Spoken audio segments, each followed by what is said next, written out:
ಇರಬಹುದು ಪಹಲ್ಗಾಮ್ ಅಟ್ಯಾಕ್ ಆಗಿದೆ. ಹೌದು, ಇಡೀ ಭಾರತೀಯರಿಗೆ ಒಂದು ಬೇಸರದ ಸಂಗತಿ ಅದು ಸರ್. ಇದೊಂಥರ ಹೇಯ ಕೃತ್ಯ ಅಂತ ಹೇಳ್ಬೋದು. ಈ ಜನರಿಗೆ ಫೆಸಿಲಿಟಿ ಕೊಟ್ಟಷ್ಟು ಅವರು ತಲೆ ಮೇಲೆ ಕೂತ್ಕೊಳ್ಳೋದು ಗ್ಯಾರಂಟಿ. ಒಂದು, ಇಲ್ಲಿ ಪಾಕಿಸ್ತಾನದವ್ರದ್ದು ಕೈವಾಡ ಇದೆ ಅಂತಲೂ ರೂಮರ್ಗಳಿದೆ. ಇದರಿಂದ ಏನಾಗುತ್ತೆ, ಫಸ್ಟು ಪಾಕಿಸ್ತಾನಗಳಿಗೆ ನಾವು ಏನೇನು ಫೆಸಿಲಿಟಿ ಮಾಡಿಕೊಟ್ಟಿದ್ದೀವೋ ಅದನ್ನೆಲ್ಲ ಕಟ್ ಮಾಡಬೇಕು.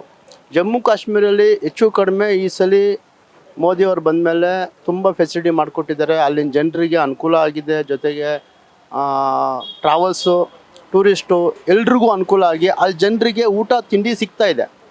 ಅದನ್ನು ಸಹಿಸ್ಕೊಳ್ಳೋಕ್ಕೆ ಆಗದೆ ಪಕ್ಕದ ದೇಶದವರು, ಎಕ್ಸಾಂಪಲ್ ಪಾಕಿಸ್ತಾನ ಇಲ್ಲ ಯಾರೋ ICC ಇರ್ಬೋದು, ಯಾರು ಅವರೆಲ್ಲ ಗೊತ್ತಿಲ್ಲ ಸರಿಯಾಗಿ ಯಾರಂತನೂ ನಾವು ಅದು ಕಂಡುಹಿಡಿಬೇಕು. ಜೊತೆಗೆ ಅಂಥವ್ರನ್ನ ಹಿಡಿದ್ಬಿಟ್ಟು ಗುಂಡಿಕ್ಕಿ ಅಲ್ಲೇ ಎದುರುಗಡೆ ಅವ್ರಿಗೆ ಇವ್ರಿಗೆಲ್ಲ ಹೆಂಗೆ ಕೊಂದಿದ್ದಾರೋ ಅವ್ರಿಗೂ ಅದೇ ಥರ ಶಿಕ್ಷೆ ಕೊಡಬೇಕು ಅಂತ ನಮ್ಮ ಅನಿಸಿಕೆ.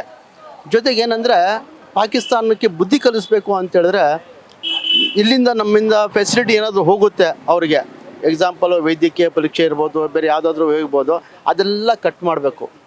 ಅವ್ರು ಯಾವುದೇ ಫೆಸಿಲಿಟಿ ಕೊಡ್ಬೋದು. ಜೊತೆಗೆ ನಮ್ಮ ದೇಶ ಒಂದೇ ಅಲ್ಲ, ಇಡೀ ಪ್ರಪಂಚನೇ ಅದಕ್ಕೆ ಮುಂದಾಗ್ಬಿಟ್ಟು ಅವ್ರಿಗೆಲ್ಲ ಥರ ಸವಲತ್ತುಗಳನ್ನು ಕಟ್ ಮಾಡಬೇಕು ಅಂತ ನಮ್ಮ ಅನಿಸಿಕೆ.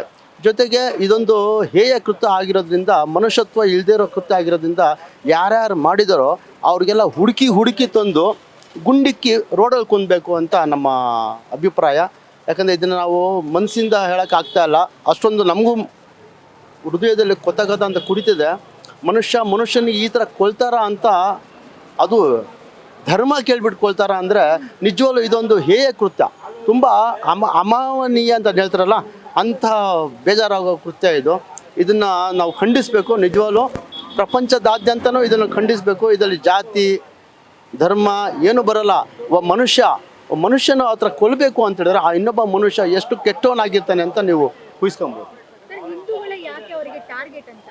ಸಿಂಪಲ್ ಮೇಡಮ್, ಏನಿಲ್ಲ ನೋಡಿ, BJP ಅವರು ಇಲ್ಲ ನಮ್ಮ ಹಿಂದೂಗಳು ಇವಾಗ ಮುಂದುವರಿತಾ ಇದ್ದಾರೆ.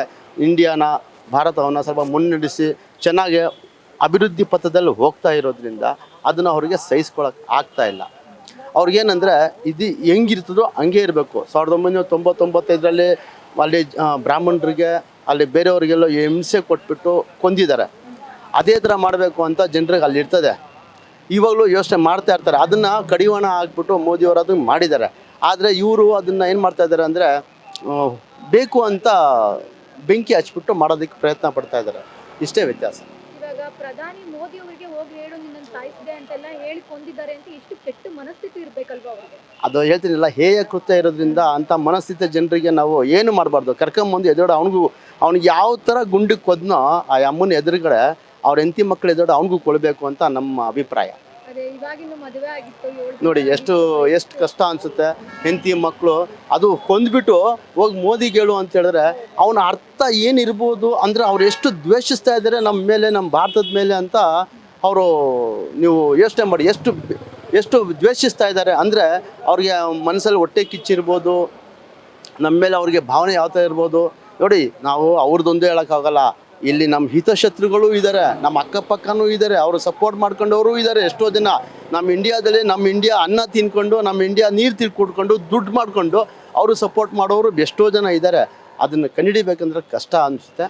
ಅದನ್ನು ಕಂಡುಹಿಡಿದ್ಬಿಟ್ಟು ಒಬ್ಬೊಬ್ಬರಿಗೂ ಶಿಕ್ಷೆ ಕೊಡಬೇಕು ಅಂತ ನಮ್ಮ ಅಭಿಪ್ರಾಯ.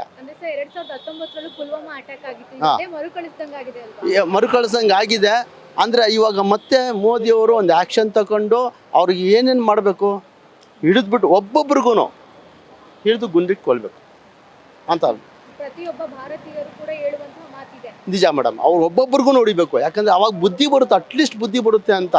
ಅವ್ರಿಗೆ ಬುದ್ಧಿ ಅಂತೂ ಬರಲ್ಲ ಬಿಡಿ. 60-70 ವರ್ಷದಿಂದ ಅವ್ರ ಬುದ್ಧಿ ಕಲ್ತಿಲ್ಲ. ಬರೀ ಇದೇ ಆಗೋಯ್ತು ಅವ್ರದ್ದು. ಬರೀ ಹೊಟ್ಟೆ ಕಿಚ್ಚು ಪಡ್ಕೊಳ್ಳೋದು, ಇಲ್ಲ మరి ನಮ್ಮ ಮೇಲೆ ಏನಾದರೂ ಒಂದು ಸಂಚು ಮಾಡೋದು, ಯುದ್ಧ ಮಾಡೋಕ್ಕೆ ಬರೋದು, ಇದೇ ಕೆಲಸ ಆಗೋಯ್ತು ಅವರಿಗೆ. ಅದನ್ನು ಮೋದಿಯವ್ರು ಏನು ಮಾಡಬೇಕು, ಅವ್ರಿಗೆ ಪ್ರತೀಕಾರವಾಗಿ ಅವ್ರು ಕೊಡ್ತಾ ಇರೋ ಫೆಸಿಲಿಟಿ ಏನೇ ಸಹಾಯ ಇರಲಿ ಅದನ್ನು ಕಟ್ ಮಾಡಬೇಕು. ಒಬ್ಬೊಬ್ರಿಗೂ ಹುಡುಕಿ ಪುಲ್ವಾಮಾದಲ್ಲಿ ಹೆಂಗೆ ಮಾಡಿದ್ರು, ಉರಿ ಹೆಂಗೆ ಮಾಡಿದ್ರು ಆ ಥರ ಮಾಡಿ ಹುಡುಕಿ ತಂದು ಕೊಲ್ಬೇಕು. ಅವರು ನೋಡಿ, ಈ ಯಾವುದು ಮುಂಬೈ ಬಾಲ್ಯ ಆಯ್ತಲ್ಲ ಮೇಡಮ್, 26/11ಕ್ಕೆ ಅದರಲ್ಲೂ ಅದೇ ಹೇಳಿದ್ದು ಕಸಬ್ಗೆ ನಮಗೆ ಗೊತ್ತಿಲ್ಲ ಅಂತ. ಅದನ್ನು ಇವಾಗ ಅವರು ಇವಾಗ ಒಪ್ಕೊಂಡ್ರು. 20 ವರ್ಷ 15 ವರ್ಷ ಆದಮೇಲೆ ಅವ್ರು ಒಪ್ಕೊತಾ ಇದ್ದಾರೆ ಅದು ನಮ್ಮಿಂದ ಆಗಿರೋದು ಅಂತ. ಅವ್ರು ಮಾಡಿರ್ತಾರೆ. ಅವ್ರು ಹೇಳ್ಕೊಳಕ್ಕೆ ಹೋಗಲ್ಲ. ಇವಾಗ ಕಳ್ಳ ಅಂತ ಸಡನ್ನಾಗಿ ಕರ್ಕೊಂಡು ಹೋಗಿದ್ದ ಪೊಲೀಸ್ ಸ್ಟೇಷನಲ್ಲಿ ಏನು ಹೇಳ್ತಾರೆ, ನಾನು ಕಳ್ಳ ಅಲ್ಲ ಸ್ವಾಮಿ ನನಗೆ ಗೊತ್ತಿಲ್ಲ ಅಂತ ಹೇಳ್ತೀನಿ. 4 ಬಿಗಿದ್ರೆ 4 ಉಗುರು ತೆಗೆದ್ರೆ 4 ಏಟ್ ಹೊಡೆದ್ರೆ ಅಣ್ಣ ಇದು ಹಿಂಗೆ ಮಾಡಿದೆ ಅದು ಹಂಗೆ ಮಾಡಿದೆ ಅಂತ ಎಲ್ಲ ಹೇಳ್ತಾರೆ. ಅದು ಬಂದೇ ಬರ್ತದೆ ಇವತ್ತಲ್ಲ ನಾಳೆ. ಇದು ಸಂಚು ಅಷ್ಟೇ. ಇದು ಹೊಟ್ಟೆ ಕಿಚ್ಚಿಂದ ಸಂಚಾಗಿರೋದು. ಜಮ್ಮು ಕಾಶ್ಮೀರ ಇಂಪ್ರೂವ್ಮೆಂಟ್ ಆಗ್ತಾಯಿದೆ, ಚೆನ್ನಾಗಿದೆ. ಅದನ್ನು ಏನಾದರೂ ಮಾಡಿ ಕೆಡಿಸ್ಬೇಕು, ಜನ ಹಾಳು ಮಾಡಬೇಕು. ಅವ್ರಿಗೆ ಹಾಳು ಮಾಡಿದ್ರೆ ಅಲ್ಲಿ ಜನರಿಗೂ ತೊಂದರೆ ಆಗುತ್ತೆ. ಇವಾಗ ನೋಡಿ, ನಾವು ಹೋದ್ರೆ ತಾನೇ ಅವ್ರಿಗೆ ದುಡ್ಡು. ಎಕ್ಸಾಂಪಲ್ಲು 8 ವರ್ಷದಿಂದಗಡೆ ನಾನು ಒಂದು ಹೋಟ್ಲಿಗೆ ಹೋಗಿದ್ದೆ ಅಲ್ಲೇ ಪಾಲ್ಗಾಮಲ್ಲಿ. ಆವಾಗ 2,000 ರೂಪಾಯಿ 3,000 ರೂಪಾಯಿ ಇತ್ತು. ಇವತ್ತು ಅದೇ ಬಾಡಿಗೆ ಬಂದು 12,000 ರೂಪಾಯಿ ಅದೇ ಹೋಟ್ಲು ನಾವು ಆನ್ಲೈನಲ್ಲಿ ನೋಡಿದ್ರೆ. ಅಂದರೆ ಲೆಕ್ಕ ಹಾಕ್ಕೊಳ್ಳಿ, ಅಲ್ಲಿ ಇವಾಗ ಎಷ್ಟು ದುಡ್ಡು ಮಾಡ್ತಾಯಿದ್ದಾರೆ. ಜನರಿಗೆ ಚೆನ್ನಾಗಿದೆ, ರೇಟು ಚೆನ್ನಾಗಿದೆ, ದುಡ್ಡು ಮಾಡ್ತಾಯಿದ್ದಾರೆ. ಅಕ್ಕಪಕ್ಕ ಜನರಿಗೆ 4 ಕಾಸು ಸಿಗ್ತಾ ಇದೆ. ಅದರಿಂದ ಅವ್ರಿಗೆ ಸಂಸಾರದಲ್ಲಿ ನಡೀತಾ ಇದೆ. ಅದರಲ್ಲಿ ನೋಡಿ, ಎಲ್ಲರೂ ನಾವು 100 ಜನ ಇದರಲ್ಲಿ ಅದ್ರಲ್ಲಿ 100 ಜನನೂ ಕೆಟ್ಟವರಾಗಿರಲ್ಲ. 30 ಜನ ಕೆಟ್ಟಾಗಿರ್ತಾರೆ, 70 ಜನ ಹಾಳಾಗಿರ್ತಾರೆ. ಆ 30 ಜನರಿಂದ 70 ಜನರಿಗೂ ಕೆಟ್ಟಾಗ್ತಾಯಿದೆ. ನಮ್ಮ ಭಾರತದಲ್ಲೂ ಅಷ್ಟೇ.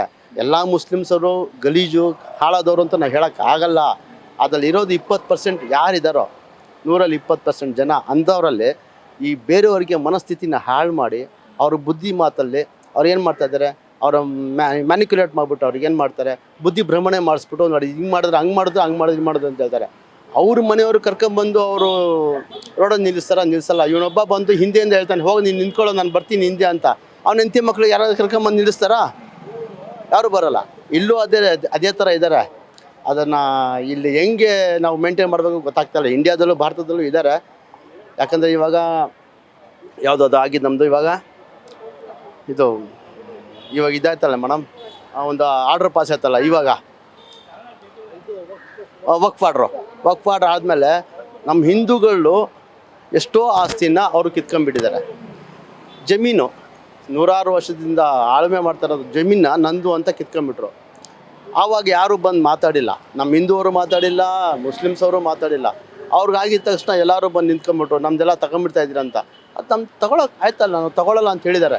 ನಮ್ಮದಲ್ಲಿ ಏನು ಡಾಕ್ಯುಮೆಂಟ್ ಇದೆಯೋ ಅದು ಮಾತ್ರ ತಗೊತೀನಿ ಅಂತ ಹೇಳಿದ್ದಾರೆ. ಎಲ್ಲನೂ ತಗೊತೀನಿ ಅಂತ ಯಾರೂ ಹೇಳಿಲ್ಲ. ಹಾಗೆ ಎಲ್ಲ ಕಡೆಯೂ ದ್ವೇಷ ಮಾಡೋರು ಇರ್ತಾರೆ, ಒಳ್ಳೆಯವರು ಇರ್ತಾರೆ, ನಾವು ಹೇಳೋಕ್ಕಾಗಲ್ಲ.